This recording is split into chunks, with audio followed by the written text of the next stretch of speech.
اعوذ باللہ من الشیطان الرجیم بسم اللہ الرحمن الرحیم۔ مولا کائنات حضرت امیر المومنین علی ابن ابی طالب علیہ السلام کے مجموعہ کلام نہج البلاغہ کے پہلے باب کا خطبہ نمبر 230۔ مولا ارشاد فرماتے ہیں کہ معلوم ہونا چاہیے کہ زبان انسان کے بدن کا ایک ٹکڑا ہے۔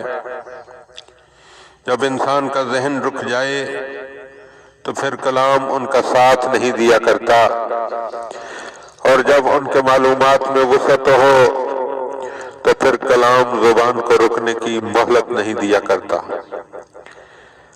اور ہم اہل بیت اقلیم سخن کے فرما روا ہیں، وہ ہمارے رگوں پہ میں سمایا ہوا ہے اور اس کی شاخیں ہم پر جھکی ہوئی ہیں۔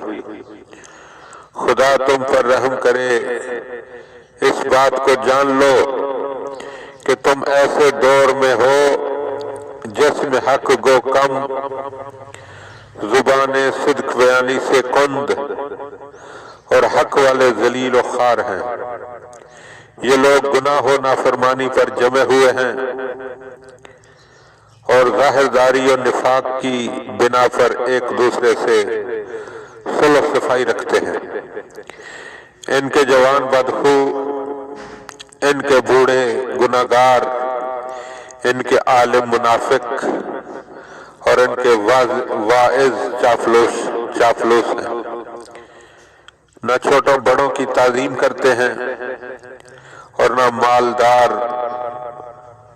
فقیر و بے نوا کی دستگیری کرتے ہیں۔ اللہم صلی علی محمد و آل محمد۔